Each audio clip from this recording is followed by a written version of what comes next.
បាទជំរាបសួរក៏ដូចជាសួស្តីទៅដល់ពុកម៉ែបងប្អូនអរគ្នាស្វាគមន៍មកកាន់វីដេអូថ្មីហើយថ្ងៃនេះផងដែរក៏ខ្ញុំមានប្រធានបទថ្មីមួយទៀតចង់មកចែករំលែកជូនទៅដល់ពុកម៉ែបងប្អូនអរគ្នាហើយប្រធានបទរបស់យើងថ្ងៃនេះគឺយើងតពីប្រធានបទថ្ងៃមុនគឺយើងនិយាយអំពីការប្រើប្រាស់ថ្នាំនៅលើដំណាំស្រូវសង្ហៃស្រែល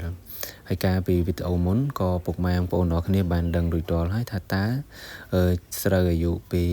25ថ្ងៃទៅ30ថ្ងៃយើងគួរប្រើប្រាស់នៅពពួកថ្នាំអ្វីខ្លះដើម្បីឲ្យវាសមស្របទៅតាមដំណាក់កាលនិង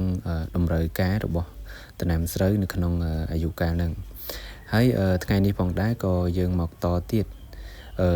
យើងនិយាយអំពីចន្លោះពីអាយុខ្ទង់35ថ្ងៃទៅ40ថ្ងៃជាទូទៅយើងចង់ដឹងថាតើស្រូវអាយុ35ថ្ងៃទៅ40ថ្ងៃយើងគួរប្រើប្រាស់នៅថ្នាំអ្វីខ្លះទៅដើម្បីឲ្យស្រូវរបស់យើងហ្នឹងគឺទទួលបាននៅទិន្នផលខ្ពស់ហើយក៏វាលូតលាស់បានល្អផងដែរពីព្រោះអីនៅចន្លោះអាយុកាលនេះវាជាអាយុកាលមួយដ៏សំខាន់មែនទែននៅក្នុងវដ្តជីវិតរបស់ដំណាំស្រូវពីព្រោះអីនៅអាយុកាលនេះវារងនៅការបំផ្លាញឬក៏ការយាយីអំពីកត្តាចង្រៃជាច្រើនប្រភេទទៀតហើយ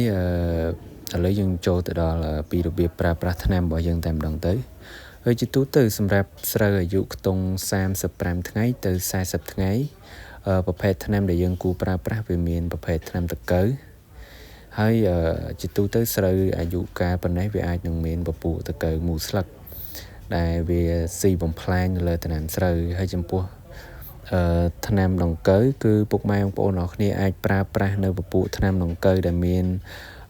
សារធាតុដូចជាពពួកអ៊ីម៉ាមេទីនពពួកក្លូហ្វេណូហ្វីឬក៏ពពួកអ៊ីម៉ាបូកជាមួយអ៊ីនដូសាកាបឬក៏ពពួកក្លូហ្វេណូហ្វីបូកជាមួយនឹងក្លូរ៉ាននេះក៏បានដែរឬក៏អាចប្រើត្រឹមពពួកហ្វីប្រូនីលក៏បានហើយមួយទៀតថ្នាំទី2ដែលយើងគួរតែប្រើប្រាស់នៅក្នុងអាយុកាលនេះវាមានថ្នាំជំនួយឫសជាទូទៅ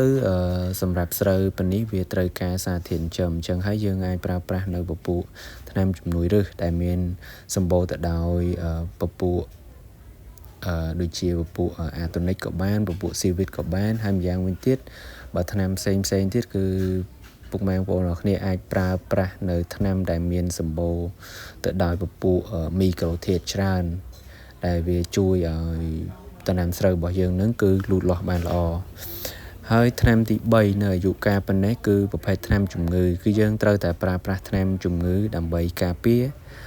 ដំណាំស្រូវរបស់យើងទោះបីជាស្រូវរបស់យើងវាអត់មានកើតនៅជំងឺដូចជាជំងឺបាក់តេរីឬក៏ជំងឺផ្លាស់ឬក៏ជំងឺឲ្យត្នោតក៏ដោយក៏ប៉ុន្តែគឺដាច់ខាតគឺពុកម៉ែបងប្អូនអរគ្នាគួរតែប្រើប្រាស់ថ្នាំជំងឺចូលទៅពីព្រោះអីអាយុកាលប៉ុណ្ណេះវាអាចនឹងមាននៅជំងឺសំខាន់កើតមានឡើងដូចជាជំងឺបាក់តេរីជំងឺផ្លាស់ជំងឺឲ្យត្នោតហើយចំពោះជំងឺបាក់តេរីពុកម៉ែបងប្អូនអរគ្នាអាចប្រើប្រាស់នៅពពួកបាក់តេរីកម្រិតស្រាលក៏បានដែរដូចជាពពួកអុកសូលីនិកអាស៊ីតបូកជាមួយប៊ីស្មើថៃសូលឬក៏ពពួកអុកស៊ីតេត្រាស៊ីលីនបូកជាមួយនឹងស្ត្រេបតូមីស៊ីនឬក៏ថៃអូសិនគូពើឬក៏អាចប្រើដូចជាអុកស៊ីនគូពើបូកជាមួយនឹងកាស៊ូកាមេស៊ីនក៏បានដែរហើយចំពោះជំងឺផ្លាស់ឬក៏ជំងឺអុចត្នោតវាជាជំងឺមួយដែលបង្កឡើងដោយពពួកផ្សិតអញ្ចឹង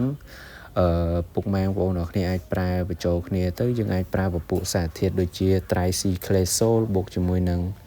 Hexaconazole ឬក៏ពពួក Isoproteolan បូកជាមួយនឹង Pyraclostrobin ក៏បានដែរហើយសរុបមកថ្នាំដែលយើងអាចប្រើប្រាស់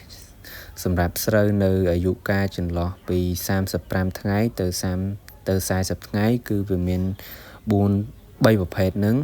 ដែលជាថ្នាំដែលចាំបាច់បំផុតដែលយើងគួរតែប្រើប្រាស់នៅក្នុងអាយុកាលនេះហើយក៏ជាថ្នាំដែលយើងមិនអាចខ្វះបានឬក៏មើលម្លងនៅអាយុកាលស្រូវចន្លោះពី35ថ្ងៃទៅ40ថ្ងៃ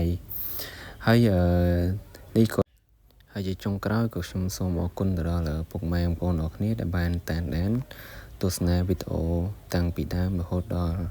ចប់ហើយបើសិនជាពុកម៉ែបងប្អូនអ្នកគ្នាមានចម្ងល់ពាក់ព័ន្ធជាមួយនឹងការប្រើប្រាស់ថ្នាំនៅលើដំណាំស្រូវឬក៏ដំណាំផ្សេងទៀត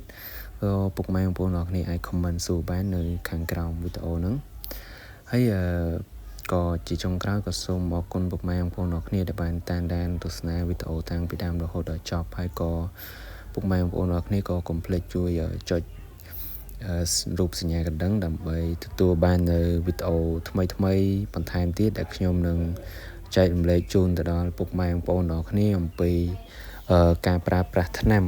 ឬក៏ចំណេះដឹងផ្សេងដែលពាក់ព័ន្ធទៅនឹង